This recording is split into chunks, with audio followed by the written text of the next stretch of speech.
Welcome to the Alcohol Tipping Point podcast. I'm your host, Deb Maisner. I'm a registered nurse, health coach, and alcohol-free badass. I have found that there's more than one way to address drinking. If you've ever asked yourself if drinking is taking more than it's giving, or if you've found that you're drinking more than usual, you may have reached your own alcohol tipping point. The Alcohol Tipping Point is a podcast for you to find tips, tools, and thoughts to change your drinking. Whether you're ready to quit forever or a week, this is the place for you. You are not stuck and you can change. Let's get started.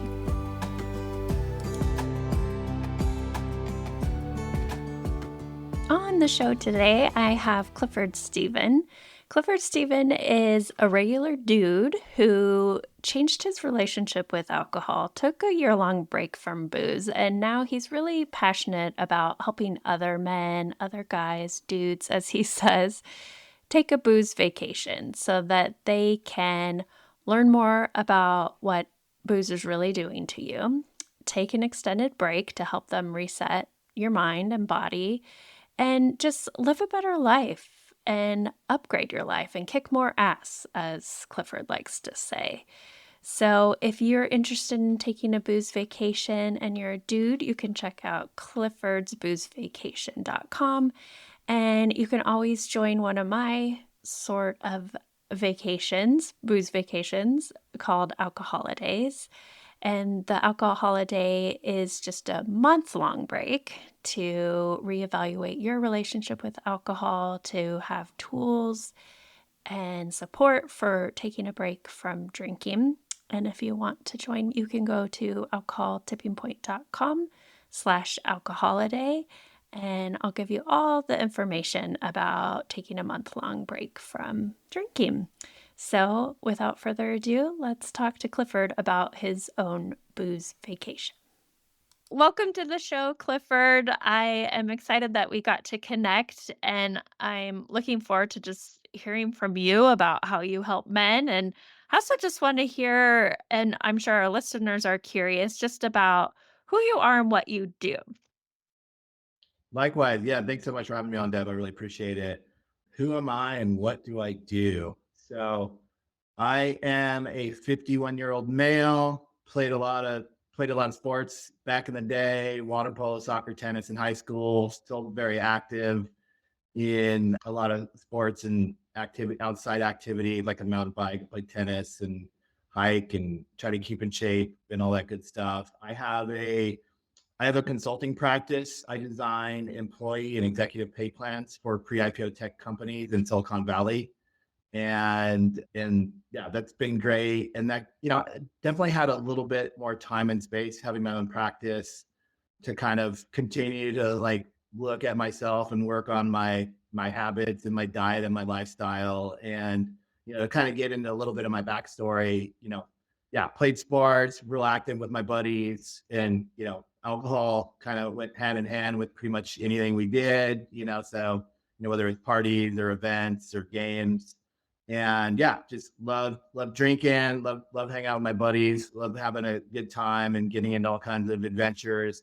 And that followed me through college and into my career, and you're in corporate America, and alcohol's kind of everywhere like it is. And I'm in HR, and so we're kind of a social crew, and yeah, just loved it. But kind of getting into my 40s and knowing how to look and feel and perform well, definitely started to see some issues starting to come up in like my late 30s, early 40s. Probably they were there in the 30s, but more noticeable in my 40s. And so that's when I really kind of started taking a little bit closer look at my drinking. Again, kind of more indirectly than directly. Not something that guys are really looking to. Typically my peers are really interested in even looking into much, but I was kind of that guy that, again, was kind of pretty active. I got a degree in nutritional science, so I was pretty on top of just health and wellness. And so it was pretty obvious that things were slipping probably earlier than they should be. So that was kind of my segue into, eventually what led me into looking into that. It's a long story. Yeah. Well, it also sounds kinda typical, like, you grew up and it started getting incorporated more and more in your life and with your job too, and with socializing and all that, so it wasn't till, like, your 30s and 40s you started going, "Hmm, like, maybe I need to do something about my drinking." Is that right? Yeah, it's a little bit more it's you know, it, yeah, super social, super extroverted, super driven that, the more activities and events, the better, has great friend groups, all kinds of fun stuff to do. And yeah, alcohol was along for the ride the whole way. And honestly, I didn't have any real intention of addressing my alcohol use. Like I said, everybody was doing it. It seemed like it was a proven model. And it wasn't until things kind of started breaking down a little bit more acutely that it's kind of like, and again, I wasn't looking for it, but I was working very diligently to kind of keep my health and wellness and sleep and mindset and, stress levels where they should be. And they were slipping. And, after literally trying everything, meditation and different diets and different lifestyles and different supplements, and really kind of, turning over every last stone, it's not until then where I'm like, okay, and I've tried to, and I had addressed my alcohol use in that we took, me and my buddies would take a month off. I wouldn't drink during the week. I wouldn't, go too crazy on the weekend after a while, but it just, with age and wear and tear and tolerance, it's just, it's a really tricky equation to figure out. And at the end of the day, I figured out you can't override your physiology. And so I I was inspired by the book Alcohol Lied to Me. It's like a 4-hour listen on Audible. And the guy's like a broadcaster from Britain, and he was like super entertaining. And it was just, he had really like nailed it really quickly. And I was like, I listened to it. I'm like, oh shit, I got to take a break, like a real break. And so I decided to take a year break, and I called it, I coined the phrase booze vacation just to kind of, make a bit of a joke out of it, and make it more kind of fun and aspirational. And so I did. And that was just really a big epiphany that I had. Again, me and my peers, we're not looking for sobriety. We're not alcoholics, but, we're definitely in that gray zone. And so that was something where I really felt like all of a sudden I was able to get a little bit better sense of alcohol, and what life was like without it, and learning how to enjoy myself and have fun without it, and seeing what kind of benefits and gains I can get, from a health and business and performance perspective and relationships, the whole kit and caboodle. And so that's, yeah, a little bit more about that. But, again, it wasn't anything that I was intentionally looking to take on. I just kind of eventually was kind of cornered and kind of like was forced to at the last, as the last straw. Oh, I'd so appreciate you sharing that because I think that is so common. It's not like you have to hit a rock bottom. Like you said, you were doing all these other things that were good for your health, exercising, changing your diet, doing stress reduction, all these other things. And then it was like, oh, maybe it's the alcohol. So, I think it can be more of a health and wellness conversation instead of like a, a mental failing, you have a problem conversation, because a lot of people are giving up alcohol for their health, not because they have a quote unquote like drinking problem. So I am thumbs up to you. There was something else I was going to say about that with what you were sharing. Well, also, I think that I feel like giving up alcohol is becoming the new midlife crisis in a good way, in the best way possible. For people who are in their 40s and 50s, I feel like that's a huge population we're seeing of people who are giving up alcohol because of their health. And they're recognizing, like, oh, hey, I feel better without it, like you did with your booze free vacation for a year. And then after that vacation, did you go back to drinking, or were you like, "Okay, I'm good. I'm done." Right. Yeah, no, I know what you mean. And, as far as alcohol and age, and again, talking to my specific peer group, I'm 50, but I would say guys in their 30s through 50s that start drinking in high school, you're drinking in college, you're binging all the time. It's so ingrained in the bro culture. You're really you're really going to start building up tolerance. You're really going to start picking up some wear and tear on your body. And, the reality is that I found for myself, and I think I could speak to my peer groups because I know what we do and how we do it. But you get to your 40s and it's like, you know, you have wear and tear. You need to sleep well. You need to eat well. You need to be able to absorb and digest your food. You need to be able to perform. You need to not be stressed, and you need to have good hormone levels. Like all this stuff you cannot do. You just physically can't do any of that. You're going to sleep poorly. You're going to have high cortisol levels. You're going to have low testosterone. You're going to have leaky gut. You're going to have chronic inflammation. You're going to pick up all these injuries if you're trying to play sports and you're trying to be a weekend warrior. You're going to look and feel like crap. You're going to pick up weight. And so you can kind of try to tap dance around it and go to the gym and eat a kale salad. But at the end of the day, you're just pissing up wind. You're not going to get anywhere in your 40s and 50s if you can't figure.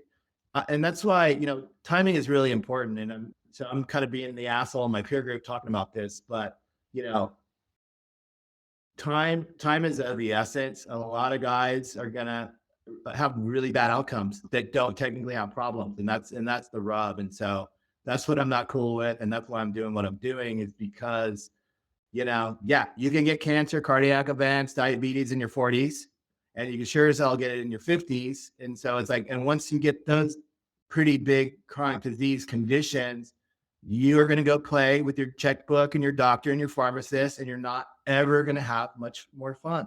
And when you start having finance problems, you're going to start having relationship problems, and you're going to start having all this other stuff. So it's really a critical timing issue. And so people having that epiphany, I think is, yeah, it's kind of, it's in front of us, but yeah, it's so tricky with our society and all the beer commercials and all that. But yeah, I think it's really important to address that and figure out how to enjoy life and have fun without it and really restore your health. It's kind of like tapping the brakes before you make that turn to 50, because that's when you crash into the wall, and we can peel you off the wall, but your looks and your sexual performance and your wallet aren't ever going to look the same if you don't figure that out. So it doesn't seem like that critical of a thing, but it's a really big deal. And if you don't even give it a try, it's a very predictive outcome, and it's not good. And it's just a matter of when, not if. And I sound a little dramatic, but that's just the reality I see in my peer groups. If you start drinking pretty good in high school and college, it just kind of perpetuates in our alcohol obsessed culture. And so no matter what you do, you're just really increasing the risk. And so that's kind of my comment on, yeah, people kind of seeing the light in their 40s and 50s. And I think it's really important to do so.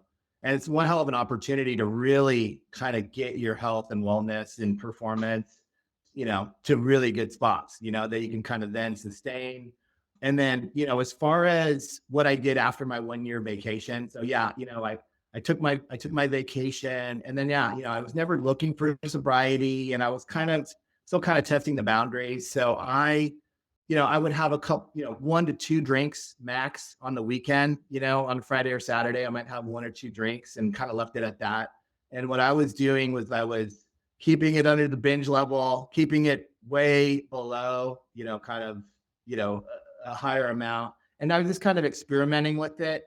And yeah, and it's funny because when you take a break from, you enjoy alcohol the most when you're regularly drinking it, because it's diminishing the times when you're not drinking it. So that really creates that juxtaposition of I'm dragging ass all week, and now it's the weekend and I don't have to work and I'm with my friends and I get this chemical boost, So alcohol works really well when you're not drinking it. And then once you stop drinking it and get used to that, it doesn't work as well. So you have to almost turn that machinery back on. And so, yeah, I was having a couple drinks on the weekend, 1 or 2. And then eventually I kind of had a couple times where I hit three. I'm like, okay, I don't like where this is headed. So I take like another vacation. So I take like another 6 or 3 month vacation. And, I didn't take my first vacation early. I mean, I was like 46, about to turn 47. So I was by no means like ahead of the curve. I was kind of at that point where if I didn't make some changes, it was going to have effects for sure, to my health. I wasn't sleeping well. I was stressed. I was scattered. I was just not in the best place and not performing at anywhere near my capabilities. And so, yeah, I'm taking a series of them, and I was turning 50. I was going to surf like 10-foot waves in Nicaragua. So I took a 6 month break before that for my 50th birthday. And, I think for me and probably a lot of my peers, if you've been doing something for 30 plus years, like obviously 1 month isn't going to do jack. 3 month is going to be, you're getting a little bit of basic, kind of toe holds, but that's about it. So I think, and some of my friends are similar. I've had, I think the 1 year it's a big epiphany, but it almost seems like several of my, and some guys have done it and they've never drank after that. Some guys go back and they're able to control it. But I do think that the concept works well because it's kind of a choose your own adventure. And can you have a beer on your vacation? Yeah, you can have a beer. It doesn't mean you're off and you have to start over to day one and whatever. And so it's a little bit of a long story, but yeah, I've taken a series of them since. And yeah, now I find myself, I maybe have 3 drinks a month or whatever, something like that. So, and I drink a ton. I drink a fair amount, but they're mostly non-alcoholic beers that I really enjoy, and seltzer, and hoppy refreshers and stuff like that. So, yeah, it's almost like just like anything when you have all that muscle memory and habit around it, and it depends. It depends on where you're at in that continuum, but I think there's profound insights and benefits from it. But yeah, it's just really about kind of what you want and where you're at. And again, as you age, on the other side of 50, for example, like there's just not going to be a lot of benefit to, you know, relying on a carcinogenic depressant, to get you some fun. And if it does, you are getting fun from it. That's a great indicator that your life kind of sucks when you're not drinking it. And so there's some of the, kind of, you know, things that I think you might see on these breaks. Some of these epiphanies that I've had that again I think are quite universal in my peer groups. As we try to navigate this crazy substance. Yeah, I think it's great to have places where you can take a break and just explore your relationship with drinking and what that looks like, and you can practice not drinking, like you said. It's a habit. We've spent 30 years or whatever that looks like for the individual. It takes a long time to undo that, and so just having these kinds of different programs are really helpful for people. So what do you're focused on helping out guys, dudes. What do you think is different about men seeking help and men who are changing their drinking? Compared to women. Yeah, or just in general. Yeah. So I think, and I've had some TikToks that have gotten a couple of million views, and it's funny. It's pretty clear to me and from my perspective that women, they're just a lot more attuned to their body. They're a lot more open to, kind of lifestyle changes. They're maybe more concerned about their appearance and, their situation. And so I think they're more open to it, and they're a little bit more better awareness, a little bit more a little more clued in. As far as guys seeking help, my peers and my target are not seeking help. No, none of my peers in the right mind would be like, "Hey, I'm looking for a break. Who can help me?" Nobody will say that. Can I catch a guy on the right day on the golf course? It's kind of dragging ass and be like, "Dude, you're stressed because you had three, Arnold Palmers on the course yesterday, and you're gonna be, and then you're gonna feel like crap and all this stuff." And so I can catch them on the right day and provide that invitation and can get some adoption, but they're not looking for it. And so what we're trying to do is kind of create that invitation and that awareness that there is kind of a situation. And so when it comes to, your sleep and your health and your fitness and your strength and your relationships, there's a tax that regular alcohol use has on top of wear and tear and all these responsibilities and all this other stuff. So it's, engaging with them that it's not that. So it's more about trying to just initially start having those conversations, because my peer groups are not looking for any solution around it. They think it's great. They associate alcohol with fun and events and a reward system. It works great, and they drink it often and frequently. So they're not really looking for it. And again, my peer in their 40s and 40s that is in the nice house, has the big business, has a beautiful family, and come weekend time, they're going to be all about it. And but if you look at the weekdays, they're going to be overweight, they're going to be stressed, they're going to be sleeping like crap, they're going to have this shoulder injury or this knee injury. So they look like they have it all on paper, but you peel back the curtain and they're dragging ass, and they're kind of Al Bundy in it. They kind of just look kind of forlorn and low energy. And so they don't realize it. They think alcohol is working great, but it's actually really holding them back. And the problem with my peers and success is, when you have success and you work hard, you're supposed to celebrate. And when you celebrate, you need to have the right beer or the right cocktail. And so it really creates this negative feedback loop that people struggle to get out of, and they don't even know what's really going on. So it's, trying to have some of those conversations and try to broach some awareness, so they'll be like, and so they can kind of, have some courage to give it a go. But they're not looking for it. They're not looking for it, but they need it, and so somebody's got to be the asshole, kind of talking about it. So that's what we're doing. So it sounds like you're saying they're not aware of it, but for the guys that are aware of it, then what is different? Yeah, no, you're absolutely right. I would say, like I said, 15% of my peers, like, they're aware. All guys are, of course, aware of what alcohol does and all that, but they're kind of, we all like to play dumb. It's like, la, la, la, everything's fine, it's almost like a hangover is a badge of honor or something like that. But that's the exciting part. Is there is going to be some low-lying fruit that can do it. And it's funny, even guys that don't drink that much get really powerful benefits and results, just because, again, foundationally, you're just kind of improving. Instead of eroding all these systems simultaneously, you're like settling that down, and then you're like improving all these systems. So again, your sleep and your hormones and your diet and your fitness and your mindset and your hydration and your outlook and your mood. There's just so many things that are happening.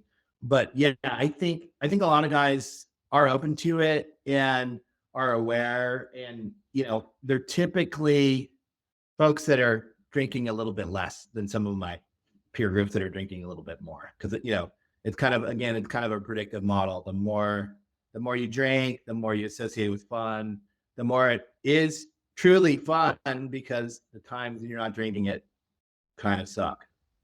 So that's kind of the dynamics. But yeah, there's definitely they're definitely out there, but that's just not the norm, per se, or how guys would relate in a group setting.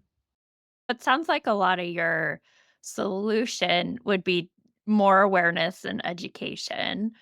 What are other ways we can help more men just become aware and Sure. Yeah. be So to open to talk a little, breaks? yeah. So let me talk a little bit about Booze Vacation and our brand and our offerings and what it looks like, and kind of that will hopefully kind of back into what I was hitting on. So drink less, live more is our tagline. Tools and resources to get smarter with your drinking today, and a community of guys to rock your vacation with whenever you're ready. And so, yeah, it definitely starts with awareness and education, as dull as that sounds. So they can land on our website at boozevacation.com, and they can get a You versus Booze PhD. That's like a 20-minute read where we have like a quick self-assessment, confidential, that you fill out yourself, and you can kind of self-assess how it's affecting your health and quality of life. And, kind of a little bit around the operating system culturally of what we have to navigate against. So that's a great way to kind of, again, just start a lot of the stuff you just can't unsee. It's like, oh, he said, after a big weekend, I was probably going to have another big weekend, repeat it, and like I'm stuck in the cycle, or whatever it is, or I'm going to sleep horribly, or I'm going to be stressed and unproductive, or whatever it is. And we also have, again, when we first launched this, we're like, hey, we're kind of going like, take a our vacation packages are 3 to 12 months vacation. You can kind of choose your own adventure, but a minimum of 3 months. We didn't really like the 1 month. We felt like they just didn't work for our buddies. And so, but we needed to, again, have more education and awareness around that. So instead of just kind of slamming everybody into take a big break, the other big thing we have is a quick win challenge. So they can kind of work on one skill each week and just kind of focus on that. So we have these different challenges that they can take on. So just kind of easier asks and easier things to see. So we have one around like how it affects your sleep. We have obviously the Andrew Huberman podcast, Listen Up, where they can kind of just listen to the podcast and try to incorporate one thing they learned. Finding your favorite non-alcoholic drink. You find some good NA beers that you like. You can start incorporating that into your mix. And when you do decide to take a break, you'll know that you'll have some good drinks to have. So just kind of trying to get them a little bit of, some arrows in their quiver, so to speak, to kind of start creating that awareness. And then obviously we have free vacations. So the ability to take a free vacation with a group of guys and tools and resources to do so. We have created kind of a robust toolkit, but we really kind of stripped that back because we wanted to make it, again, it's not hard to do. If you're not an alcoholic, yes, it will be awkward to start and whatever, but the biggest fears are just the unknown and not having anybody to do it with and not having anything to say. But like we've engineered all that. We have a community, we have this fun aspirational brand. We have, you're going to know what to say, you're going to know what to drink, you're going to know how to handle these awkward situations that you'll come across initially. And then ultimately, it's a proven model. Like guys that take vacations will look and feel and perform a lot better than guys that don't. And that will be peer pressure will be kind of go the opposite way. So, and it's not about pointing fingers or pushing sobriety or, yes, guys will talk shit. That's fine. But, you'll get some shit and you'll talk some shit, but it's just really about,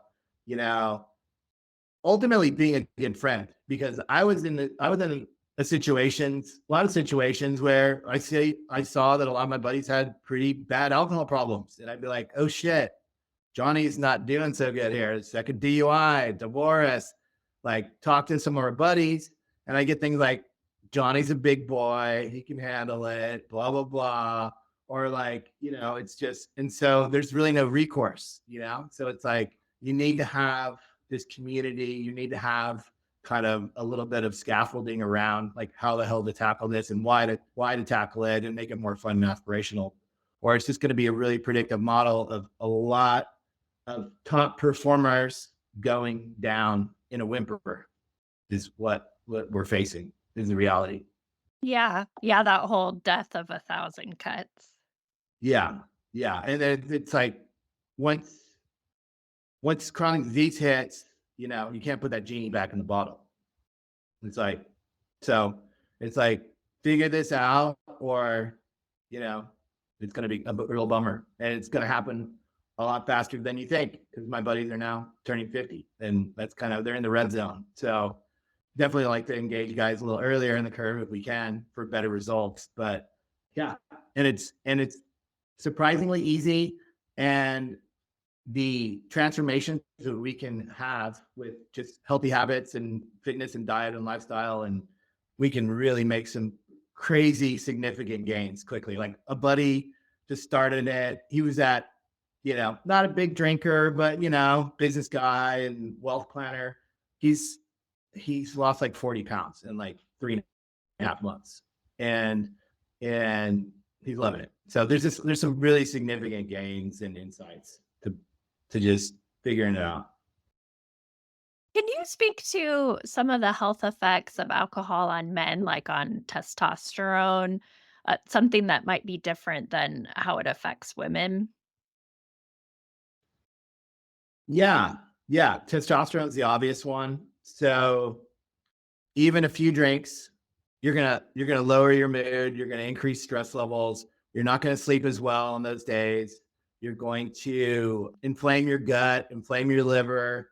You're not going to absorb nutrients as well. You're not going to make as good of decisions around your diet. And without sleeping, without the right nutrients, yeah, you're gonna, alcohol is estrogenic. So it can convert testosterone to estrogen. It could convert your muscle into fat, and lower levels of testosterone make it difficult for guys to do hard things. So they just get softer and softer, and they skip the workouts, and they have lower energy, they have less drive, they have less oxygen in their body. So they're just really kind of diminishing returns. And of course, testosterone is already dropping. You peak at like 18, 20 years old or something like that. So you get to your 40s and you're doing something, you're associating something that's essentially reducing your testosterone with fun. Like you're associating lowering your testosterone levels with fun. Like that's a bad combo. And yeah, so it really changes guys in bad ways, ultimately, really. And then you had mentioned a lot about well, it sounds like you're a super social guy. And I know that a lot of people struggle with when they're taking breaks or they're not drinking and they're in social settings. What's some of your top advice for that? Yeah, no, you're right. That's kind of one of the core things. I think obviously fear of the unknown is a big one. And like, oh, like I'm taking this break, but I have this wedding, I have this vacation. How am I going to interact? So I think it's like, I don't know, remember that Mark Twain quote, but it's like I have all these fears, but none of them came true. But it's just really easy to get kind of tied, caught up in your head about how it's going to be like lame and boring and all that. But so there's a pretty big mental aspect to it, but it's really, and that's the nice component. That's a key feature of Booze Vacation is like you're not taking a 2 or 4 week break. You're taking a 3 to 12 month vacation.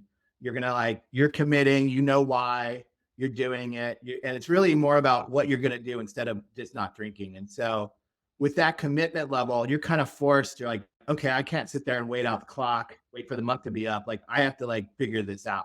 So you need to know what to say. You need to know what to drink. You need to know how to say it. You need to know like what, you need to have different strategies. And so obviously you need to know what to say. Nah, I'm on a Booze Vacation right now. Kind of make it fun. It's really more important how you say it than what you say. So, light and positive. People are gonna take it personally that you're not drinking because it shines indirectly, it shines a light on them. Never go to a party empty handed. There's a bunch of killer NA beers and mocktails and seltzer waters and stuff like that. So, you know, and there is muscle memory. As weird as that sounds, like you have an NA drink and you've been drinking beer for 20 years, like, yeah, you're gonna get a little bit of a buzz. And and when you're not in that dependent cycle, you're not going to be needing it like you were when you were. And so there's just a lot of subtle things. And, there's going to be trade offs. Like it's not going to be the same. Like you're not going to stay at a party till 3 o'clock in the morning, chasing your blood alcohol level. Like you're probably going to get out of there at some point when it gets dull, and that's okay. And go home and go have some sex or go get ready for the weekend and just like have like a really intense activity level of just like taking care of business and having a lot of fun and really going for it versus your buddies that are going to be on the couch sick all day watching reruns. And so there's going to be trade-offs, and you just have to kind of be open and kind of just dance with this awkwardness and this new experience. And that's a nice feature about having a vacation is like you have a purpose, you have a plan. And so and that's the rub with guys that just try to cut back or just try, oh, I'm taking a month off. It's too squishy. It's like, oh, what do you mean? No, just have a drink, that type of thing. But if you have like a set plan, you can kind of start establishing a little bit clearer of a foundation and directive. And so, and it just gives you kind of a clear freedom to like, no, I'm not drinking right now. I'm on vacation. Oh, okay. So it gives you that ground cover and that runway to really start getting, because the gains and momentum will happen quickly with just some basic mindset and health interventions with when it comes to your sleep and diet and stuff like that. All that stuff is so much easier when you are on break. So when you are on break, so really starting to get a little bit of momentum right out of the gates is critical. And then you're looking and feeling better. And that's a great way to go to social events and you're a little sharper. And yeah, guys can talk shit, but guys always talk shit and you talk shit back or laugh it off. It doesn't matter. But it does change the social dynamics. And that's the funny part. I think our culture, you know, forgets pretty quickly that parties are about the people, not the alcohol. And like once you decide that, it's like, okay, you need to like relearn that. That's a pretty important deal. Cause if you don't, like again, predictive results that you want nothing to do with, that you didn't realize you signed up for. So yeah, those are some of the key things. But yeah, it's kind of you're not going to the pre-party, you're not staying there till 5 a.m, howling at the moon, So it's just different. But you absolutely can still act like a lunatic and go crazy and whatever. You're just probably less likely to get arrested or whatever, accosted. What would you say are some of your other top tips for someone changing their drinking? Have a plan. Have a plan, like know what you want to accomplish. So when you're not drinking, you're gonna have a lot more time, money, energy, clarity. Everything's gonna get better and easier. And so it's really a land grab time. It's like, how much can I conquer as quickly as possible? So, clean up the diet, clean up the fitness, take that course, dust off the toys in the garage, pick up that hobby that you used to do in high school that you lost track of, build yourself, buy a bunch of Audible books, get some podcasts, start your business, just kind of like go for it, just kind of go crazy, re-engage with your kids or whatever it is with all that extra time, money, and energy. So it's really more about what what you can do with all this extra time, money, and energy, and like as quickly as possible. So, clearly, yeah, the first 4 or 5 weeks, you might be kind of like, a little bit of a lost puppy, and maybe you go a little heavy on the caffeine or the sugar or whatever. But it's like once you stabilize, there's gonna be a really big opportunity. That's the other nice part about the length of our vacation. It's like, typically the toughest part of taking a break from alcohol is the first 2 to 3 weeks when you have that physical dependence. And then when you like stop after 4 weeks, you basically get to the mountaintop and then you slide off the back end like immediately. So it's like, okay, now you have time to like start making some gains and start to look and feel better and perform better. And yeah, kind of just not numb out as much. And so it's a really big opportunity that we're all about kind of fostering to get as much massive gains and just have as much fun and just do a bunch of different stuff, like get out of your little hamster wheel and like really kind of open up the world and just do a bunch of different stuff and check it out and get awkward and have fun and get new experiences. And yeah, I think it's a great opportunity to do that. So I don't know if that totally answered your question, but yeah, it's kind of a reimagining period, because like I said, I think, you know, alcohol is very predictive and it's very, it's like, okay, I can work hard on the week, and I can have my fun on the weekend with it and I can do this. But then over time, you know, the benefits and gains get pretty lopsided. And so if you can learn how to have fun and relax without it, like you can really get the keys to the castle pretty quickly when it comes to happiness and health and success and, looking and feeling like a kid. I love your positivity, and I have the same kind of positivity about it. Like, taking a break is a good thing. Like, This is something that is gonna benefit you. I mean, it does, it could feel like deprivation, but you're really focusing on, okay, what are you gonna add into your life? What are you gonna do now that you have all this time, energy, and money? Like, what are you gonna do with that? And so I think keeping the focus on the positive aspects is so helpful. Yeah, it's critical. I mean, and I think you kind of hit on it, but obviously willpower doesn't work, and waiting out the clock doesn't work. You have to. That's where the education and awareness comes in. So you have to realize you have to start connecting the dots and saying, okay, I'm not going to be able to sleep well. I'm not going to be able to eat well. I'm not going to be able to absorb my nutrients. I'm going to permanently increase my stress levels and lower my mood. Like I'm doing all these core things that are really, really bad, and I don't, and have less testosterone and more fat and more erectile dysfunction, like all this stuff, like I really, really, really don't want to have. And so if I don't figure this out, like these outcomes are going to become more permanent. And so, yeah, it's really about one, really for me, it was as simple as questioning this one question: is alcohol really benefiting me?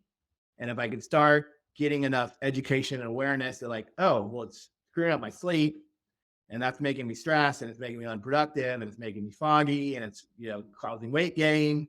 Like, okay, none of that's good to my long-term health. So it's like I'm not certain it's. I'm not saying it's not, but maybe it's not. Let's give this a try. So, and that's we're not having anybody make any lifetime declarations. We're not like swearing off it. We're not pointing fingers. It's none of that. It's like, hey, is alcohol really benefiting you? Let's give it a try. Let's test this out. You got ground cover for 3 months or 12 months, whatever you want, through this vacation, and go do it and go see what happens. And the reality is, the longer your vacation, the more your results, the more gains and wins, and the more insurance you have about, backsliding. And, yeah, most will drink less or not at all, and for different reasons. But yeah, that's critical, because if you don't get why you're doing it, like, yeah, you like, why would you, like, if alcohol is really benefiting you, then drink it. Then you're going to drink it, And so if you don't, that's why you really have to question, is it really benefiting me? Let's give it a try. I have 30 years of drinking pretty much every day, and I'm well aware of those outcomes, and let's give this a try. Let's like mix it up, And so that's kind of where it's at. It's important to have these groups like that you have and I have and all there's so many now, which is wonderful where people can really address their drinking in a different way and change their drinking and change their life.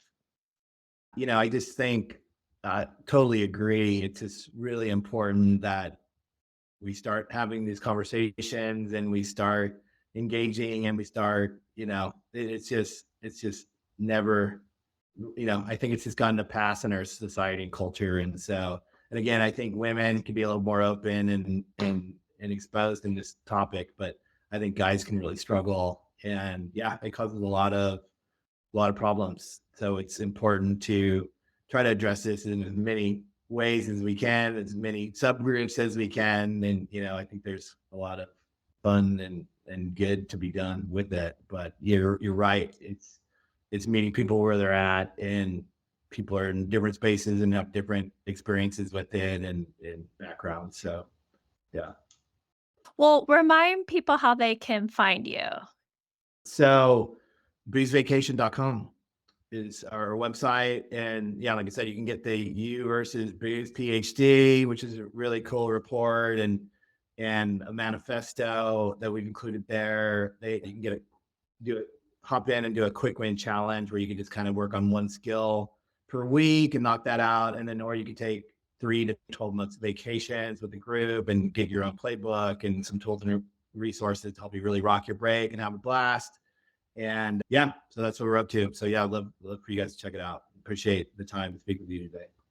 Thank you so much for coming on the show and just sharing about men and having this resource for men because it's so important. So thank you. Cheers. I appreciate it. Thank you so much for listening to this episode of the Alcohol Tipping Point podcast.